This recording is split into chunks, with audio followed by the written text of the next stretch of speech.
ہوش آیا تو میں نے اپنے آپ کو کرنل سائمن کے بنگلے کے ایک کمرے میں بستر پر پڑا ہوا پایا۔ ڈونلڈ میرے قریب ایک کرسی پر بیٹھا تھا۔ اس نے بتایا کہ میرے بائیں بازو کی ہڈی ٹوٹ گئی ہے۔ ابراہیم بیرور گیا ہے تاکہ وہاں سے کسی ڈاکٹر کو لے آئے۔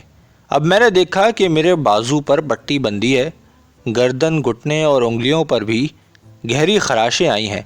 آدم خور کے بارے میں معلوم ہوا کہ وہ بچ کر بھاگ گیا ہے۔ ایک ہفتہ گزر گیا۔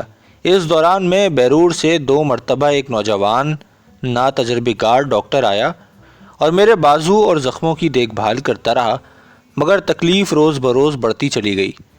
آخر اس نے مجھے بنگلور کے بڑے اسپتال میں جانے کا مشورہ دیا۔ اتفاق دیکھیے کہ جس روز میں بنگلور جانے کی تیاری کر رہا تھا، اسی روز ضلع کھادر کے ڈپٹی کمشنر اپنے لاؤ لشکر کو لیے مجھے دیکھنے آ گئے۔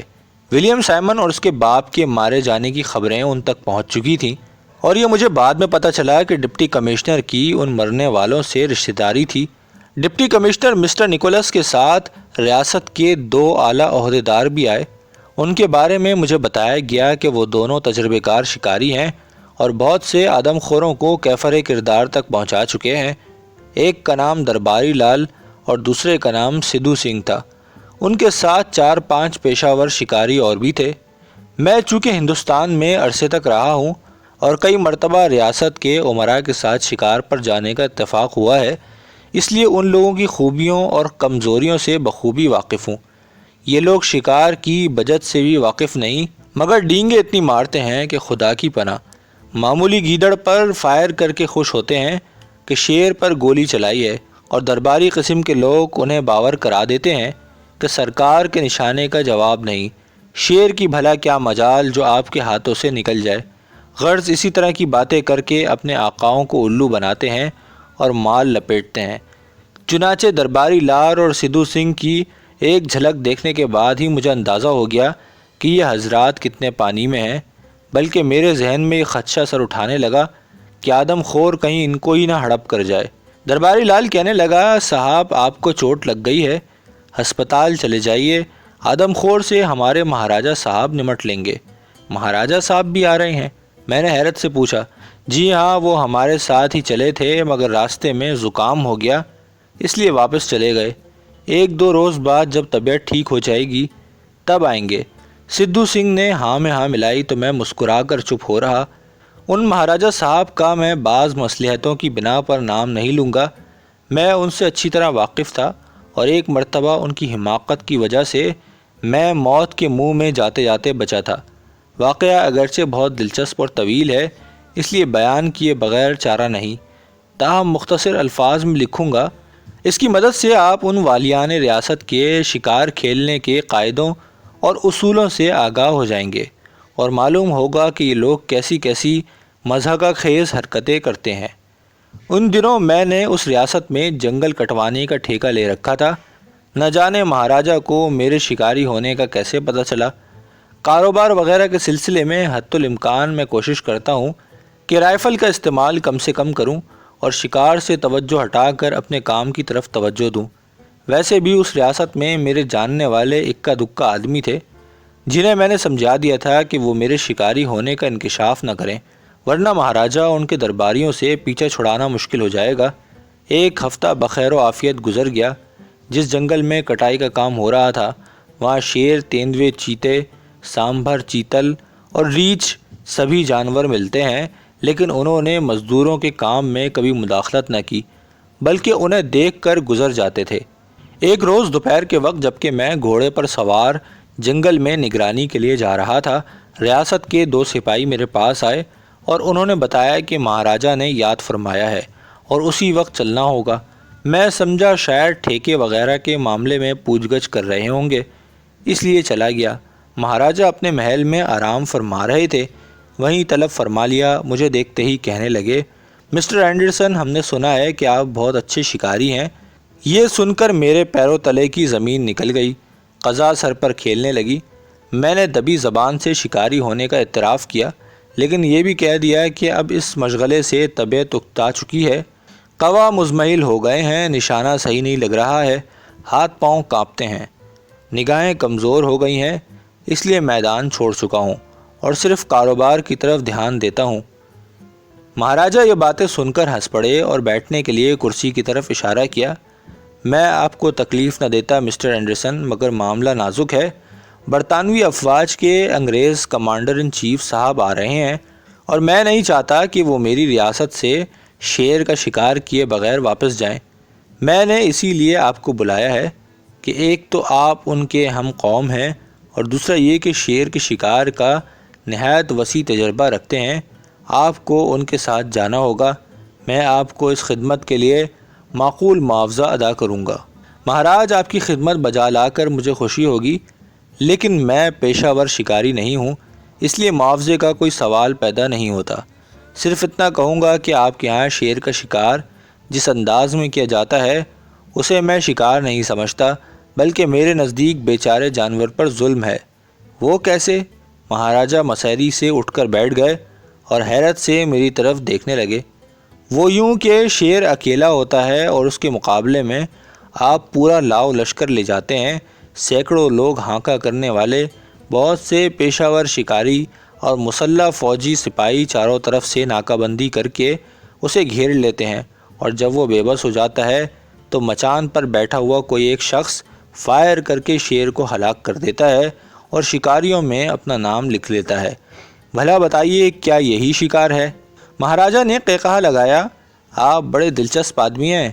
ہم اور ہمارے آباء و اجداد ہمیشہ اسی طرح شکار کھیلتے آئے ہیں۔ مجھے تو اس میں کوئی قباحت نظر نہیں آتی، بلکہ شکار کا لطف دوبالا ہو جاتا ہے۔ بھلا آپ کس طرح شکار کھیلتے ہیں؟ میں اپنے حریف کو پورا موقع دیتا ہوں کہ وہ بھی حملہ کرنے کا ارمان نکال لے، اسے بے بس نہیں کرتا، اور مچان وغیرہ میرے نزدیک بزدلوں کی ایجاد ہے۔ سچ تو یہ ہے مہاراج کہ حریف کے سامنے ڈٹ کر دو ہاتھ کرنے میں مزہ آتا ہے۔ خوب، بہت خوب۔ مہاراج نے میری جانب غور سے دیکھا۔ ان کی آنکھوں میں اب حیرت کی جگہ تمسخر جھلک رہا تھا، جیسے وہ میری باتوں کو مجذوب کی بڑھ سمجھ رہے ہوں۔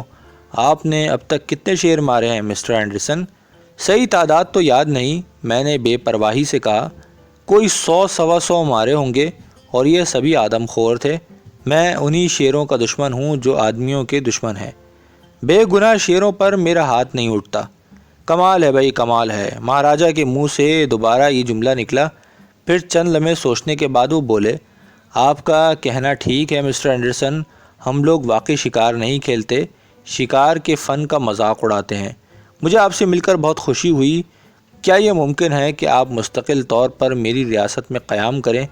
بہرحال میں چاہتا ہوں کہ آپ اس مہم میں میرے ساتھ ضرور شریک ہوں، لیکن شیر پر گولی چلانا یا نہ چلانا آپ کی مرضی پر منحصر ہوگا۔ میں آپ کا اصول توڑنا نہیں چاہتا۔ میں حاضر ہو جاؤں گا، میں نے کہا، اور مہاراجہ سے رخصت ہو کر اپنے کیمپ کو چلا آیا۔ ایک ہفتے بعد کمانڈر ان چیف صاحب تشریف لائے۔ مہاراجہ نے میرا تعارف کرایا۔ موصوف میرے نام اور کام سے پہلے ہی آگاہ تھے، گرم جوشی سے ملے۔ میں نے ان سے بھی وہی باتیں کی جو مہاراجہ سے کر چکا تھا۔ کمانڈر ان چیف نے بھی انہیں تسلیم کیا، لیکن اپنے اناڑی پن کا بہانہ کر کے بات ختم کر دی۔ پہلے ہی روز خبر ملی کہ شیروں کا ایک جوڑا دریا کے پرلے کنارے پر واقع غاروں میں رہتا ہے اور جنگل میں گھومتا دیکھا گیا ہے۔ مہاراجہ فوراً اپنے آدمیوں کے ہمراہ دریا پر جا اترے اور خیمے وغیرہ لگ گئے اور خاصی چہل پہل ہونے لگی۔ میں یہ انتظام دیکھ کر ہنستا تھا اور لوگ میرے ہنسنے پر ہنستے تھے۔ میں ان کو پاگل سمجھتا تھا اور وہ مجھے پاگل سمجھتے تھے۔ ہانکا شروع ہوا۔ مزدور، سپاہی، دیہاتی ڈھول بجانے اور گلا پھاڑ پھاڑ کر نعرے لگانے لگے۔ دریا ان دنوں تقریباً خشک پڑا تھا۔ اکثر لوگ دریا میں اتر کر کھڑے ہو گئے تاکہ شیر ادھر سے نکل کر بھاگنے نہ پائے۔ اکثر منچلے سپاہی انعام پانے کے لالچ میں غاروں کے نزدیک چلے گئے اور ان کے اندر پتھر پھینکنے لگے۔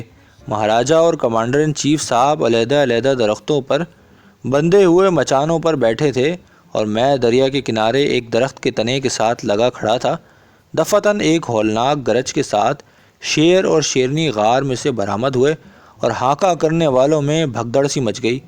میں نے دیکھا کہ ایک دیہاتی جو غار کے بالکل نزدیک کھڑا تھا شیر کے پنجے کی زد میں آ گیا۔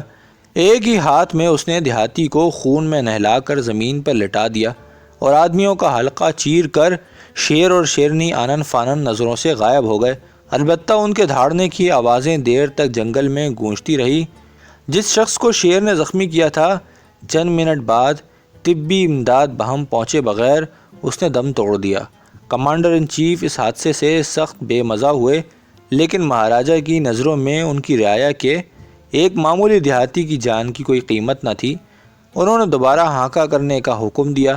معلوم ہوا کہ شیر اور شیرنی کئی فرلانگ دور لمبی لمبی گھاس کے ایک قطعے میں چھپے ہوئے ہیں اور پتھروں کی بارش کے باوجود باہر نہیں نکلتے۔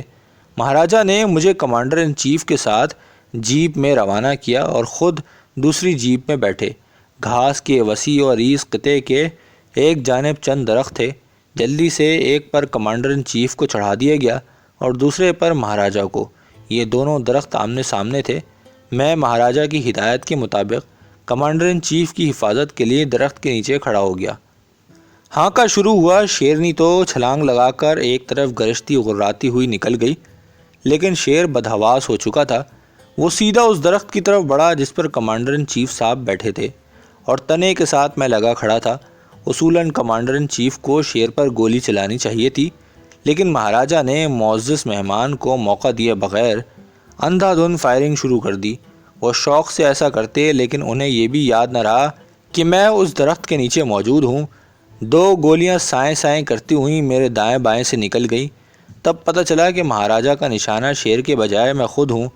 موقع ایسا تھا کہ اگر شیر کی طرف متوجہ ہوتا ہوں تو مہاراجہ کی گولیاں میرے جسم میں لگتی، اور اگر ان گولیوں سے بچنا چاہتا تو شیر مجھے زخمی کر کر بھاگ جائے گا۔ خیر گزری کہ کمانڈر ان چیف نے کوئی فائر نہ کیا، ورنہ میرا قصہ تو اسی روز پاک ہو گیا تھا۔ مجبوراً میں تنے سے چمٹ گیا اور شیر پر گولی چلائی۔ گولی اس کی گردن میں لگی اور وہ وہیں ڈھیر ہو گیا۔ تھوڑی دیر بعد مہاراجہ صاحب اکڑتے ہوئے نمودار ہوئے۔ ان کے مصائب مہاراجہ کے نشانے کی تعریفوں میں زمین و آسمان کی قلابیں ملا رہے تھے۔ جب وہ چپ ہوئے تو میں نے کہا، ذرا شیر کو بھی دیکھ لیجئے کہ گولی کہاں لگی ہے۔ فرمانے لگے، میں نے 2 گولیاں اس کی کھوپڑیوں ماری اور ایک داہنے شانے میں۔ شیر کا معائنہ کیا گیا تو اس کی گردن میں صرف ایک گولی پیوست تھی، اور یہ وہی تھی جو میری رائفل سے نکلی تھی۔ میں نے کہا، جناب آپ نے تو آج مجھے ختم ہی کر دیا تھا۔ مہاراجہ کا چہرہ سرخ ہو گیا۔ انہوں نے اپنے ADC پر غصہ اتارا، خوب ڈانٹ ڈپٹ کی۔ اگلے روز میں بیماری کا بہانہ کر کے وہاں سے رفو چکر ہو گیا اور جان بچ جانے پر خدا کا شکر ادا کیا۔ بنگلور کے اسپتال میں پڑے پڑے مجھے پورا 1 مہینہ ہو گیا۔ اس دوران میں ابراہیم نے میری ایسی خدمت کی کہ بیان سے باہر۔ ڈونلڈ ڈپٹی کمشنر اور اس کی پارٹی کے ساتھ آدم خور کی تعاقب میں لگا ہوا تھا۔ ہر ہفتے مجھے اس کی سرگرمیوں کے بارے میں تفصیلی خبریں مل جاتی تھیں۔ معلوم ہوا کہ مہاراجہ صاحب آدم خور کی ہیبت سے اتنے لرزاں ہوئے کہ 2 روز بعد ہی اپنی ریاست کو بھاگ لیے۔ البتہ ان کے دونوں مصائب ڈٹے رہے۔ ان میں سے درباری لال کو مہاراجہ کے رخصت ہونے کے اگلے ہی روز آدم خور نے کئی لوگوں کے سامنے منہ میں دبایا اور لے گیا۔ سادھو سنگھ ایسے ڈرے کہ ان پر دل کا شدید دورہ پڑا اور 3 دن تک بے ہوش رہنے کے بعد انتقال فرما گئے۔ ڈپٹی کمشنر عقلمند آدمی تھا۔ اس نے کہا، لوگوں کو آدم خور کے رحم و کرم پر چھوڑا نہیں جا سکتا۔ شیر کی ہلاکت خیز سرگرمیوں سے نہ صرف اس علاقے کی زندگی معطل ہو چکی تھی، بلکہ گورنمنٹ کا سارا کاروبار بھی رکا ہوا تھا، کیونکہ کوئی شخص ادھر آنے کی جرت نہ کرتا تھا۔ شیر اب اتنا دلیر ہو چکا تھا کہ لنکا دھالی، مدک، سنتا ویری، ہوگر خان، ہوگرالی اور بیرور میں دن دہاڑے گھروں میں آن کودتا اور کسی نہ کسی عورت یا مرد کو پکڑ کر لے جاتا۔ ایک مرتبہ اس نے بیرور کے اسٹیشن پر نمودار ہو کر سنسنی پھیلا دی۔ اس وقت گاڑی اسٹیشن پر کھڑی تھی۔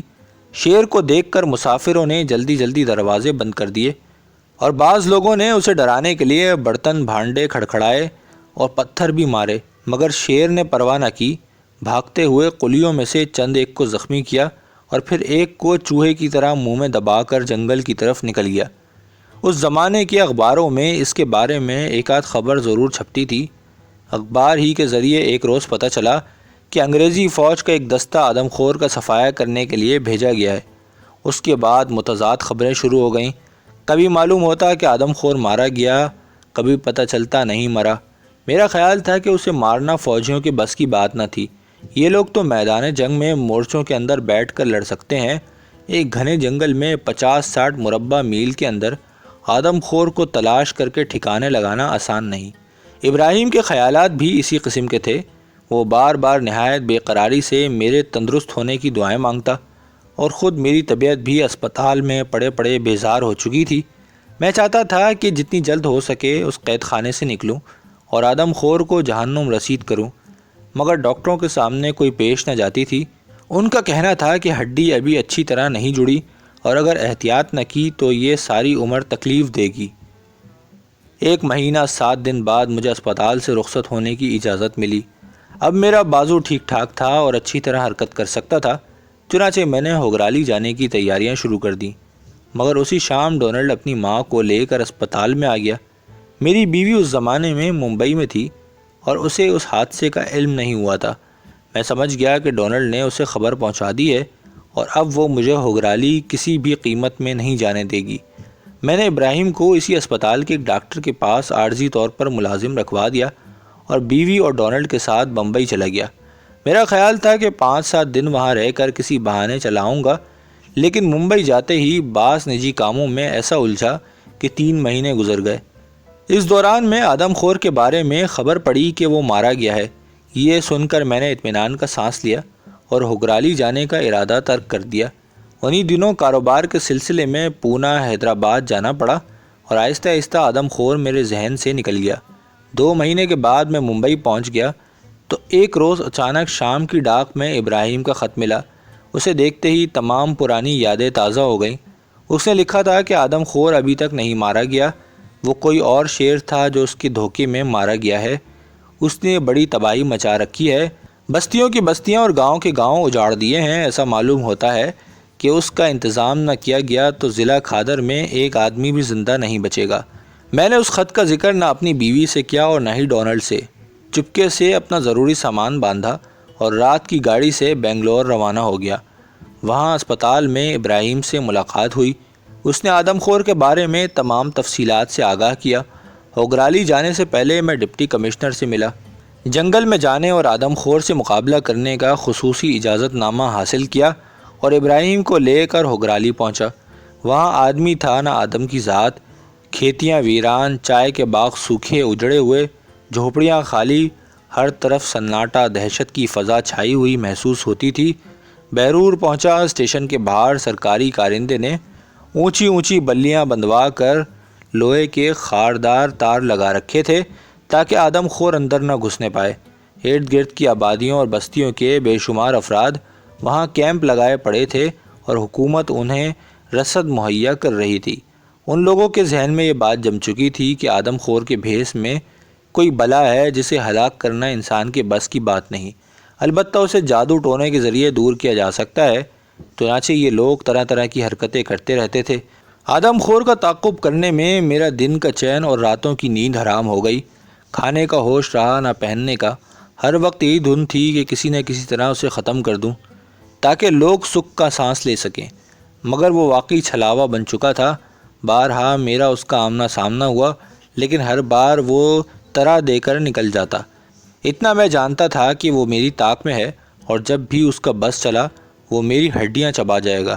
میں نے اپنا تجربہ اور سارا فن اس کو جھانسا دینے اور پھانسنے میں صرف کر دیا، حتیٰ کہ کئی مرتبہ اس کی گزرگاہ میں آنکھیں بند کر کے لیٹ بھی گیا جیسے سو گیا ہوں، مگر وہ سب کچھ دیکھتا تھا اور سمجھتا تھا اور دور ہی سے دیکھ کر غراتا، نزدیک نہ آتا۔ جو ہی میں رائفل سیدھی کرتا وہ جھاڑیوں میں غائب ہو جاتا۔ اگرچہ میں اس کے راستے کا پتھر بن چکا تھا، تاہم آدمیوں کو ہڑپ کرنے کی اتنی عادت اس میں پڑ چکی تھی کہ وہ روزانہ ہیلے فریب سے کسی نہ کسی آدمی کو ضرور پکڑ لیتا۔ ایک مرتبہ تو وہ بیرور اسٹیشن کے باہر لگے ہوئے تاروں میں گھس کر کیمپ میں بھی جا نکلا اور مسلح سپاہیوں کے سامنے فائرنگ کے باوجود ایک عورت کو اٹھا کر بھاگ گیا۔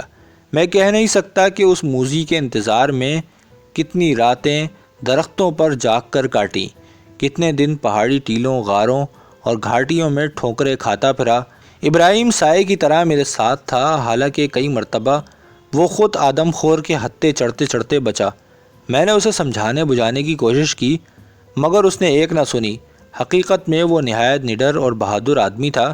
مجھے اس شخص کی دوستی پر ہمیشہ فخر رہے گا، اور مجھے یہ کہنے میں کوئی شرم نہیں کہ اگر وہ میرا ساتھ نہ دیتا تو شاید میں اس آدم خور کو ہلاک کرنے میں کبھی کامیاب نہیں ہوتا۔ بعض اوقات وہ کئی ہفتے نظر نہ آتا۔ اس کی وجہ یہ تھی کہ وہ اپنی سلطنت کی سرحدی علاقوں میں سے دور پرے نکل جاتا۔ مثلاً بھدرا ڈیم پر پہنچ گیا اور وہاں موقع پا کر 4-5 آدمی ہڑپ کر لیے۔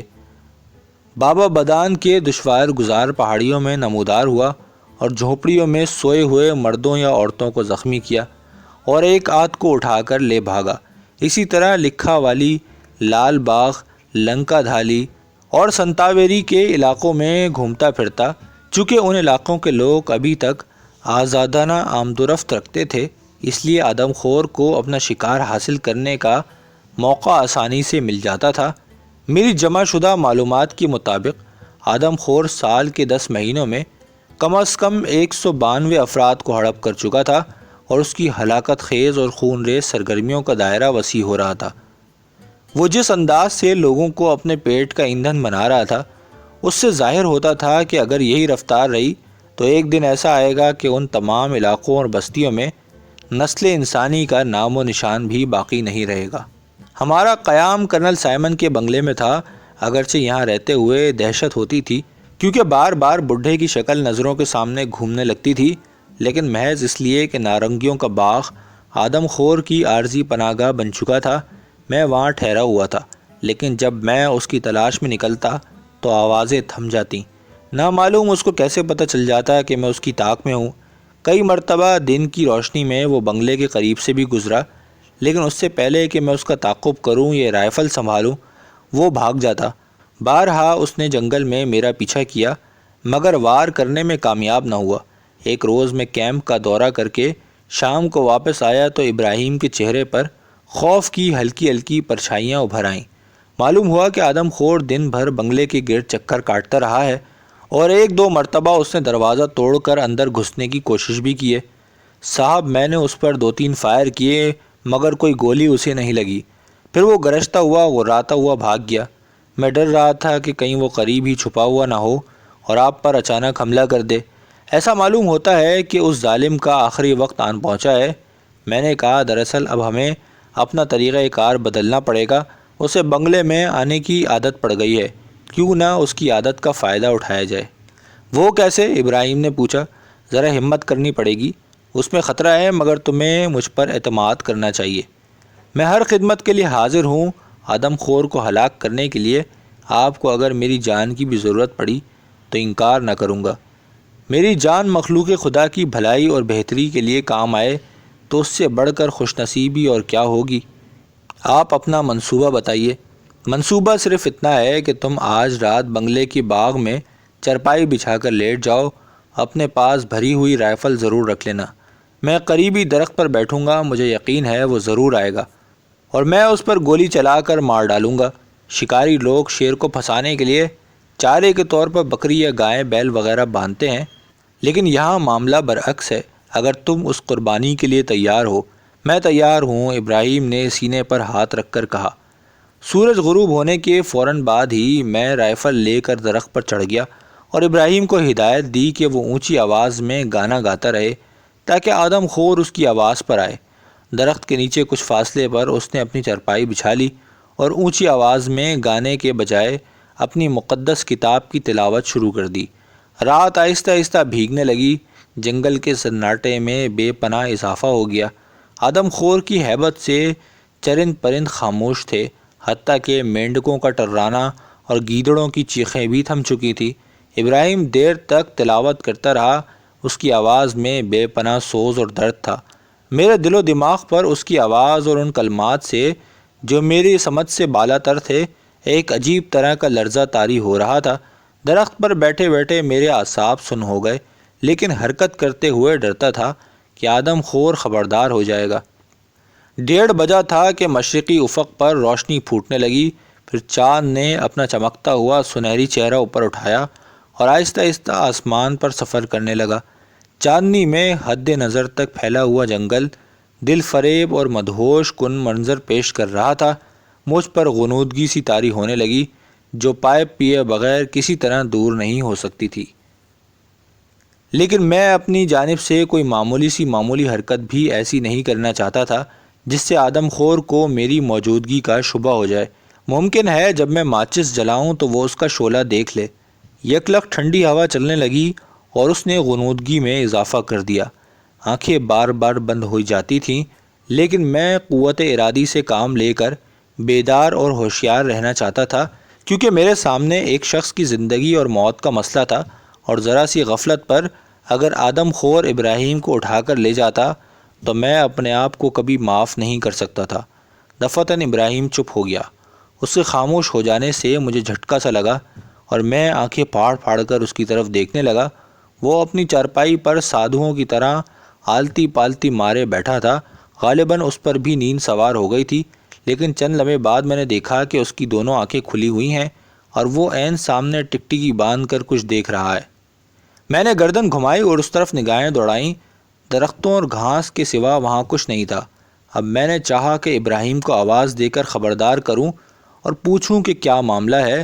میں آواز دینے ہی والا تھا کہ اگلے درخت پر بیٹھا ہوا ایک الو بھیانک آواز میں ہو کرتا ہوا اڑ گیا اور میری چھٹی حس کام کرنے لگی۔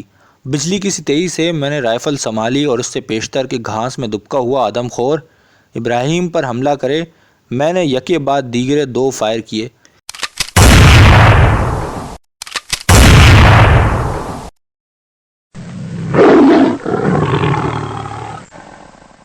اس کے منہ سے ایک دل ہلا دینے والی گرج بلند ہوئی۔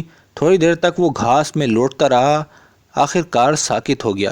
اب میں نے ابراہیم کو پکارا، لیکن وہ اسی طرح چارپائی پر بت بنا بیٹھا رہا۔ غالباً آدم خور کی دہشت سے اس کا جسم سن ہو گیا تھا۔ میں نے گلا پھاڑ پھاڑ کر اسے آوازیں دی، ٹارچ کی روشنی اس کے چہرے پر پھینکی، تب اسے ہوش آیا۔ میں نے کہا کہ بھاگ کر بنگلے کے اندر چلا جائے اور صبح تک باہر نہ آئے۔ اس نے حکم کی تعمیل کی۔ میں پو پھٹنے تک درخت پر بیٹھا رہا، کیونکہ اس وقت تک آدم خور کی ہلاکت میں شبہ تھا۔ سورج کی روشنی جب اچھی طرح پھیل گئی تو میں درخت سے اترا۔ آدم خور گھاس میں مرا ہوا تھا۔ قریب جا کر معائنہ کیا تو 2 گولیاں اس کا بھیجا پھاڑتی ہوئی نکل گئی تھیں۔ دوپہر تک 50 میل کے علاقے میں چاروں طرف آدم خور کے مرنے کی خبر آگ کی طرح پھیل گئی۔ لوگوں کا تانتا بندھ گیا۔ ہر شخص اس درندے کو دیکھنے کے لیے بے چین اور مضطرب تھا جس نے 200 آدمیوں کو اپنے پیٹ کا ایندھن بنا لیا تھا۔ ہر طرف خوشی اور مسرت کا دور دورہ تھا اور لوگ اپنے بال بچوں سمیت بستیوں اور گاؤں میں واپس آ رہے تھے۔